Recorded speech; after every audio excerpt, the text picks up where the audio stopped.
All right, and welcome to Seven Season Studios. So this week's tutorial comes to us from our Facebook group. One of our Facebook users asked, how do you pull this look off, the spherical warp on a ball? And the short answer is, in Affinity Designer, you don't. Affinity Designer does not have a mesh warp function or a distortion function as similar to Photoshop or some of the other photo programs. Affinity Photo does, and there's a companion video for this if you're an Affinity Photo user that shows you how to do it in Affinity Photo. But for my Affinity Designer users, I did find a workaround. It uses Gimp, which is a very popular software. Rest assured, it will only take 3 mouse clicks. So let me show you the workaround, and then we'll go ahead and get started. So in order to do this, I'm going to come up to File, and I'm going to go ahead and Open. Now, in this tutorial, in this download, we included this in the downloads here. This is a picture from my last Christmas here. This was taken at my mom's house when I was back. So let's go ahead and open this thing up. All right. So once this thing is open, the reason I chose this is it had a couple different elements, the green ball, the light, and the photo here. And then it had kind of an open area over here. So in order to start this thing out, we're going to come over to the ellipse tool. I'm going to hold shift and I'm going to pull up a ball. Now, I'm going to go ahead and make this red since we already have a green ball. There's a lot of green in this picture. So I come over to color and in my fill, I turn it to red and I'm going to kind of make it kind of a dark red. All right, perfect. All right, so now if we've got this, we're going to come in and I'm going to show you a new program. I'm going to show you Gimp. Now, Gimp is an open source raster-based program. It is very, very popular, so you don't have to worry about any shady software. And now I promised you about 3 mouse clicks. So we go to File, Open. We bring up the exact same image that we were using in Affinity Designer. And now what I'm going to do, I'm going to come up to Crop. I'm going to hold my shift down and I'm going to make something that is pretty square. All right, looks good. We're going to go ahead and we're going to hit enter. Now you have a square image. Now, this could not be easier. You come up to your filters, you hit the distortion filter, and you just hit the spherize. Now you see what it just did there. It took it and it made this part spherical. The square was important so that it made a perfect circle, right? And now you can adjust the angle of view if you want by clicking on the up arrow. You see how it will grow. So you get it to where you like it. I really like that. I'm going to go with it. And now this could not be easier. Export it. Export it wherever you want it. I'm going to go ahead and I'm going to keep it in this level. I'm going to call it the sphere image. And we're going to go ahead and export it as a JPEG. Now, if you're familiar with export, you're done. Gimp is done. You've exported this thing now. And we're going to go at a high quality. Yep, that'll be fine. All right, let's go back to Affinity. All right, so now once we're back in Affinity, we're going to come down here and we're going to place. So I grab my spherical warp photo. Pow. All right. And what we're going to do now, we're going to drag this bad boy out and we're going to use our ellipse as a clipping mask. Boom. Instant spherical warp. Now, let's go ahead and zip this thing down a little bit. I'll go ahead and hold my shift down a little bit. And what I'm doing here is I'm trying to see where the reflection theoretically should be. So when I get this here, I might decide to rotate that a little bit, just like so. That looks good. All right. Now, what we've got here, let's go ahead now, and I'm going to show you the next trick. So we have this thing figured out, but we want the red to show through. Now, with this group selected, I come over to my image and I use a mask layer. Now, with the mask layer, I'm going to come over to my gradient and I'm going to pull a gradient.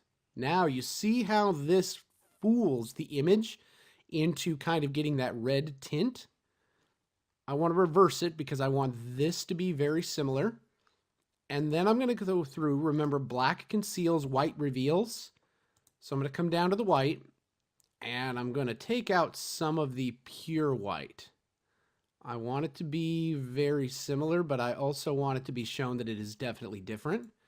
And then I come down to the gray, and I'm going to go ahead and I'm going to block out a bunch of the gray. All right, so I think that that's pretty good. And then I'm going to shift this bad boy. Oh, that's what happened. Sorry, guys. All right, we want this to go to the white. Sorry, I got confused on the sides of the gradient. My bad. Thought it was kind of weird what it was doing there, but I wasn't going to question it too far. All right, so we've got our gradient set up. Now you see I've got a little bit of red right there. That can be easily be fixed by coming back to our image, selecting it, and just bringing it up a little bit. All right, so I think we got a pretty good Christmas ball going on. So let's go ahead now, and let's go ahead and drop this bad boy down around here, because I think we're pretty good there. And now, I want a little bit of a halo around this edge, right? Because it looks like the green blends with the green a little bit. So in order to halo this, I come back to my mask layer, I go to my pixel layer, I grab my brush, and now let's go ahead and take a look at brushes. I'm going to go ahead and I'm just going to grab a standard spray paint, and I'm going to grab a standard airbrush, so something around maybe the 250. Yeah, let's go ahead and do 250. There we go. All right. Now I'm going to bring this up. And now, remember, black conceals, white reveals. So we want to go in black. And you see how when I start touching the ball there, it starts looking red? I turn down the opacity a little bit on my brush. And now I'm going to be half in it, half out of it.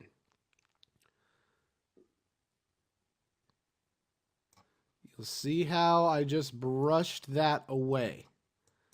Now, if I wanted to, I could bring my ball. Oops. Control Z, we want to grab the ball in its entirety. Back into existence. All right, now with the ball selected, I make sure I'm on the mask layer. And you see how I'm just kind of making sure that we've got that front and center. Cool. All right, that looks pretty good. I'm very happy with that. Now we need a little more differentiation. But because this is a vector shape, watch this. This is kind of cool. You can come up here. You can go to Effects. Let's add an outer glow. And let's kick that up a notch. Drop the opacity. And let's go ahead just for giggles and change up the light to be kind of a yellowish. There we go. Looks good there. And now, the foreground background type of thing, right? Let's practice some good art. When you come down here, we're going to add an adjustment layer. We're going to go ahead and we're going to make that darker. So we shrink that bad boy down a little bit there, just a little bit. All right, so now we balance the darks and lights. I think we're in pretty good shape. Now, the last thing that I want to do here with this reflection is I want to play with the blend modes a little bit. So let's go ahead now, and we're going to come up to our layer. We're going to come up to our ball that we've been working with here. And I'm just going to play with the blend modes because you might find a blend mode that you really like, and you may not even know that you're looking for it.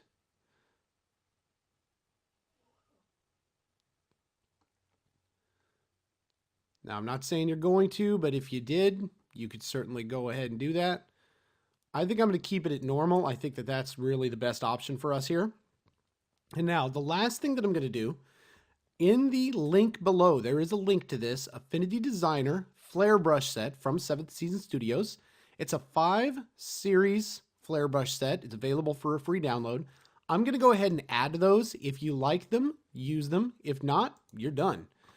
All right, so I come down here to my starter pack, and now I'm going to add a pixel layer. So I come up here, and I add a pixel layer, and now I find in the starter pack which ones might work for me. I grab my brush. Yeah, let's grab this one. I kind of like that one. Let's go ahead and Zip that up a bit. Yeah, that one's kind of cool. Ooh, I like that one too. All right, let's do that one. Yep. Okay, so in order to get that right, let's go ahead and get our colors right. Come down here. Bring that up just a little bit. And the reason that I'm working on a new pixel layer is because once I get these the way that I want them, I may want to turn them down in terms of intensity.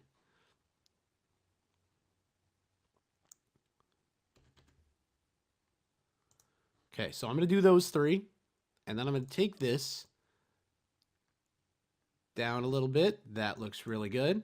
And now I'm going to use another pixel layer because I wanted this to be a little bit different. And I'm coming down. Oops, I got one too many there. Coming down here. I'm grabbing my brush here. And let's go ahead and do one that's maybe a little bit. Let's do a little bit white. And let's go ahead and bring that up front and center. All right, that one's still a little bit more white. There we go. All right, pow. Now, why did I do that one on a separate layer? Watch this. You can now mess with the blend modes to find the right blend mode for your application. So I really like the hard light. I think that that's good. I'm going to go ahead and I'm going to crank this bad boy down a little bit. All right. I think we're in pretty good shape here, folks. Let's go ahead and redock this brushes panel. Hope you learned a little something about how to do spherical warp. Hope you learned a little something about how you can get by with Gimp, no pun intended, to get this done. If you liked the video, give it a thumbs up. If you want to see more, subscribe to the channel. If you like the flare brushes, throw me a comment there. And on behalf of 7 Seasons Studios, thank you for watching. And I leave you with the same question I leave you with every week. What did you create today? All right, guys, we'll see you in the next one. Have a great weekend.